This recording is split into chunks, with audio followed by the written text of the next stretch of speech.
Hello everyone, welcome back to my another tutorial series. This will be about Django framework and I'll continue with a lot of tutorials in this series.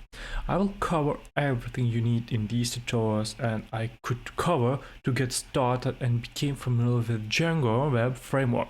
To do this, I will create a pylessons.com like my website, which allows me to cover topics like databases, users, dynamic pages, content management, Git and Medium API support, user registration, image upload, and much more. Well, you'll see that how to manage all the pages, how to create them dynamically, sign up, login, as you can see here.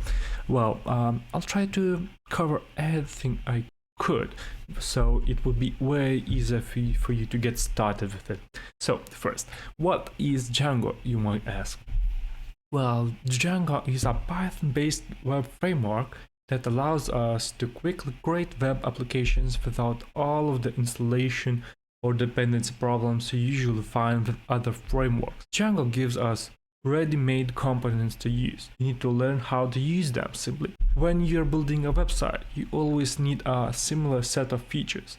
A way to handle user authentication, as I showed you, sign up, sign in, sign out, management panel for your website, forms, a way to upload files, and etc. In short, Django is a high-level and full-featured web framework to allow us to achieve rapid development while also preparing us from the start to create websites that will scale in time, both in terms of speed and code size. Django helps us to write software that is versatile, complete, secure, maintainable, portable, and scalable. But you might ask, what are the 5 benefits of the Django and why you should use it? So first, it's effortless to switch databases in Django framework. Of course, I'll show you this in the future tutorials. It has a built-in admin interface, which makes it easy to work and manage stuff with it. Django is a usually functional framework that requires nothing else. It has thousands of additional packages available online, or you can implement them by yourself, of course, if you have enough skill to do that. And of course, the last one is that it's very scalable. But first, let me show you the backbone of the whole Django website, and then we'll move to our first content, how we start our first page. So in traditional data-driven websites, a web application waits for HTTP request from the web browser or another client. When the request is received, the application works out what is needed based on the URL and the possible information in post or get data. Depending on what is required, it might then read or write data from database or perform other tasks necessary to satisfy the request. The application will then return a response to the web browser. Often dynamically creating a HTML page is to display by inserting the retrieved data into placeholders is a HTML template. So Django applications typically group the code that handles each of these steps into separate files. Here is a figure that shows you the main backbone of the Django and that you must follow if you are ready to create a website on it. So here, URLs is, while it's possible to process requests from every single URL via a single function, it's much more maintainable to write a separate view function to handle each resource. A URL mapper redirects HTTP request to the appropriate view based on the request URL. URL mapper can also match particular patterns of strings or digits in a URL and pass these to view function as a data of input. Another is this view that request handler function that receives HTTP request and returns HTTP responses.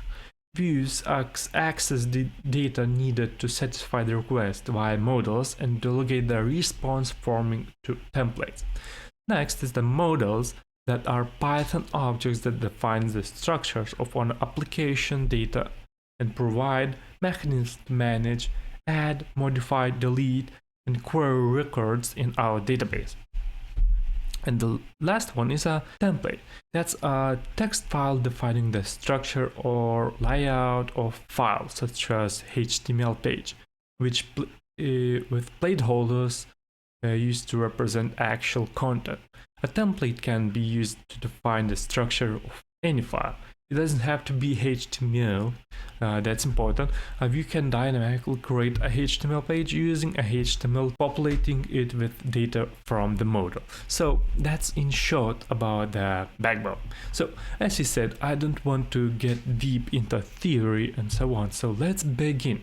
If you don't want to follow each of my steps, I already have everything on GitHub, and you can find the link in my video description, or you can follow to the link on my website. But keep in mind, we need to prepare all the files for our project correctly from the beginning to avoid doing this again from zero again in the future. So first, I'll open there's a Django tutorials folder. I create this and I'll create all my tutorials in this page, so it will be way easier for me to manage everything. So first I need to open the terminal. Of course, right now I'm doing this on Linux, but I'll write a text tutorial to do this in Windows. It's very similar, so it doesn't matter a lot. First, if you don't have those, you need to download the Python. It's recommended to download the latest version. So I already have it. It's not that hard to do that, so take care of this step and then we can follow along. Now, we need to install the pip to our Python, so I simply write install -u pip.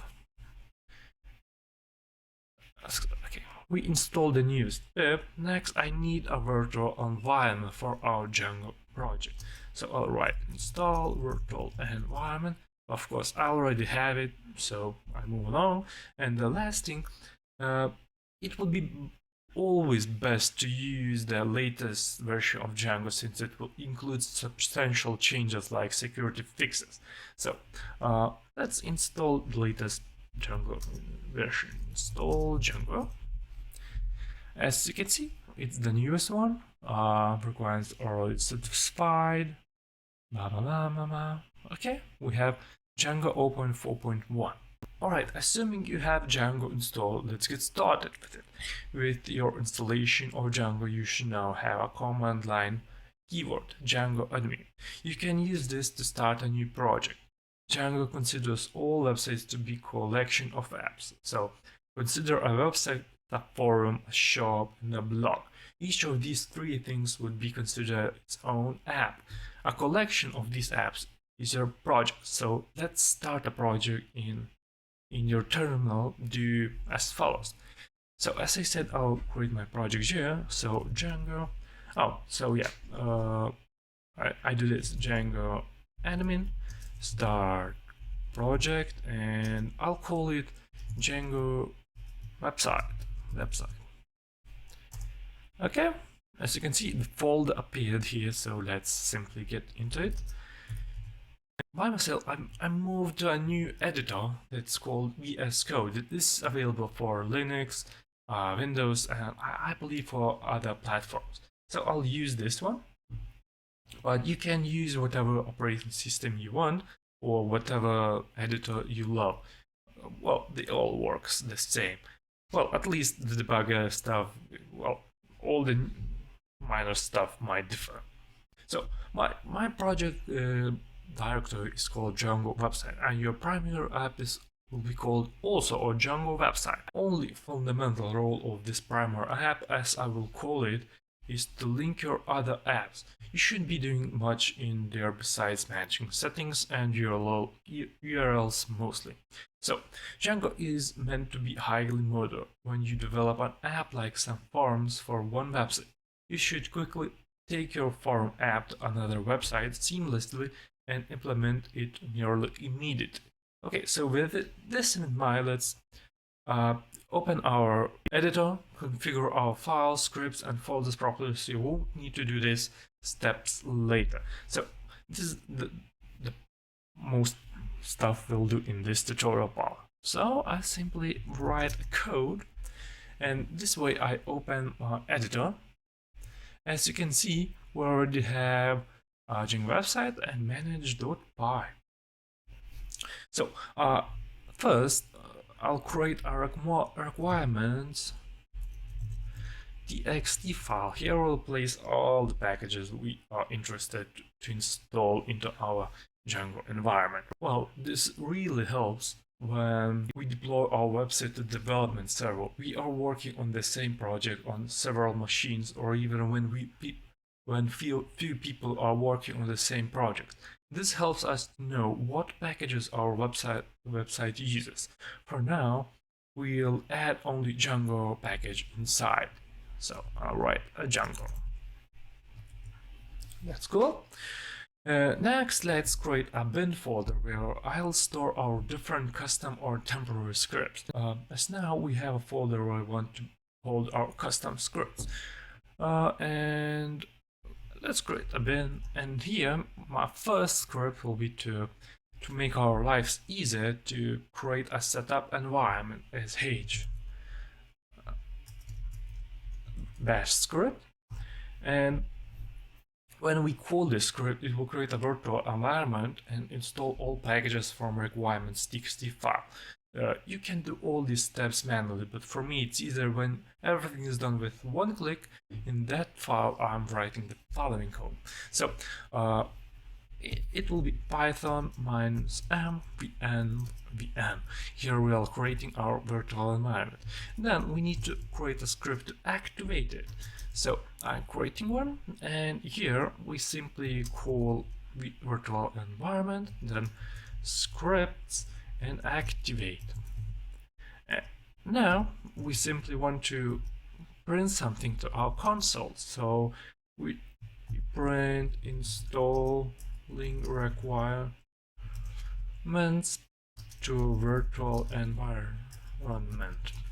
That's cool. There's a typo, so fix it.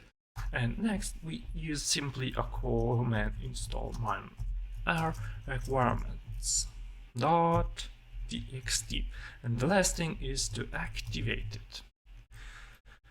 So that's cool, but the only difference here is that the script is for Windows. As I said, I'm writing everything for Windows. So right now, because I'm on Ubuntu, I need to write another one.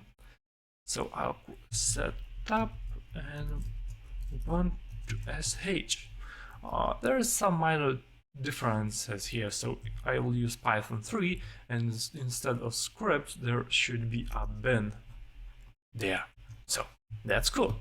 Now probably need to test this out, how it works. It's like this: bin and setup environment Ubuntu sh, and it should create us environment. I made a mistake. Damn it. So let's fix this. Let's go to here, fix this also. And now you see the environment was created. So let's delete this. We want to create a new one. And yeah, open new terminal. This one I'll close. And what are there?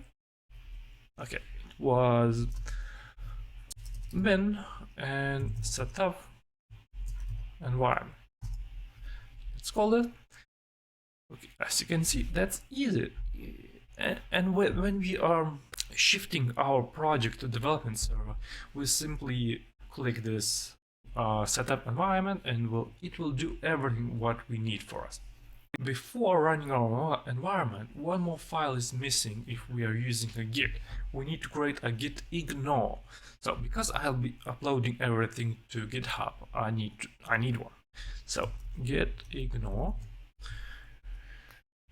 Here we can type file names that we want to keep only locally, and we don't want to store them in the Git history. For example, we don't want to track our virtual environment or Python PIC files that are created by the Python interpreter when a Python file is imported. So into this file I type 2 lines. So I don't want to have virtual environment stuff, and I don't want to get PYC stuff.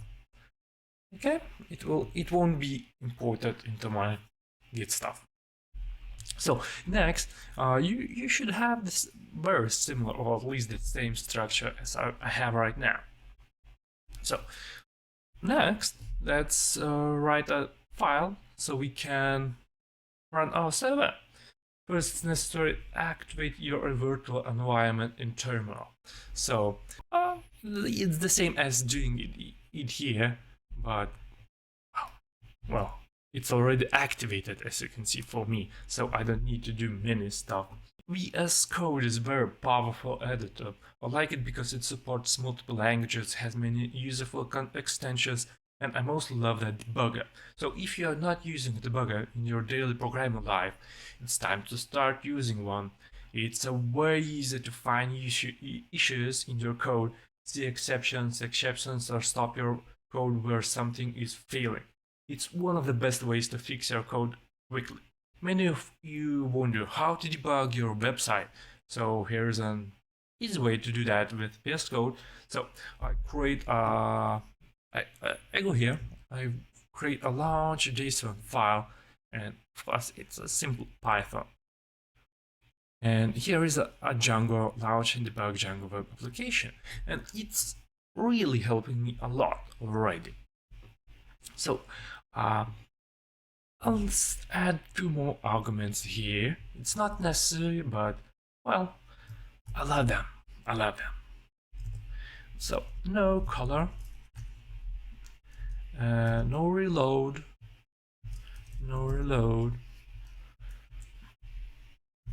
and okay, where's my dashes? Dash. And next is I want the IP to be fixed for my development server, so I had default one. And that's it. And one more step is missing here, so it's okay, where's colon? It's console, and it will be equal to integrated terminal. You might see what it recommended, what I need to write here. So this is the power of VS Code and debugger.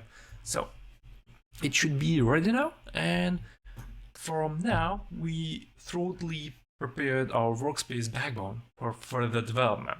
Now if you want to run your server in a standard way in terminal, simply type python manage p run server, or you can run your server in a debug mode, what we are going to do most of the time while developing and debugging. By pressing the green triangle at the top, run and debug here. After running both of these commands, you should see in the terminal that it's launched on this particular IP that I wrote. Now, and let's do that.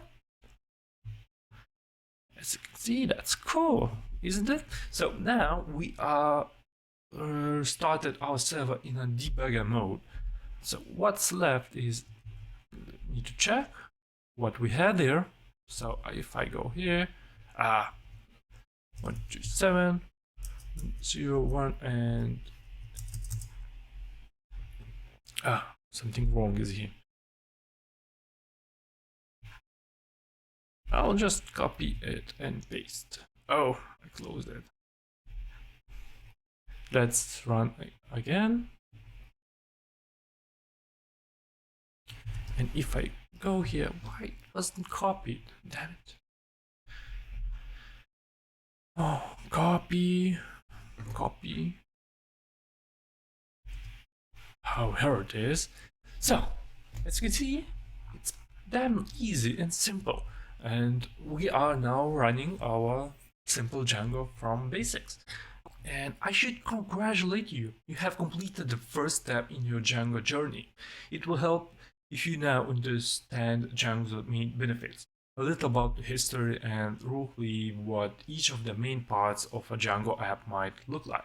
We always start projects with the best intentions, but we have four sides. The best thing that Django can do for you is abstraction, which you might find annoying initially, but what about if you wanted to add more attributes to your user over time?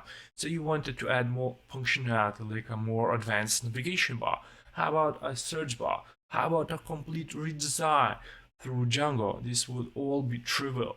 It would be super simple with Django. Now, we'll stop here, and I suggest you to make sure you can do all of this above without using a tutorial. Things will only become more complicated from here, so you must understand these basics after this point. If you're fuzzy on anything, I strongly advise to you use Google and ask questions there until you're solid and on everything up to this point. Well, this is only a basic, so I simply showed you a little more than run 7. So as we progress, I would suggest that you continue doing this. At the end of each tutorial, save the project, then at the next tutorial, make a copy of the project and follow the tutorial. Then try to do it to the copy without needing to consult the tutorial. You might forget some steps, but that's fine. We all are humans, not robots. You want to make sure that you understand what needs to be made. Alternatively, you could also work on a side project that isn't the same as what we are doing here. As you follow along here, apply it to your project. The most important thing is what you don't lose over some concepts you don't understand. So that's it for now. Django is running. I don't know why it's 3.1 writes here, but I'll fix this to the newest version. And yeah, I think that's it. And we'll see you in the next part. See you around. Bye.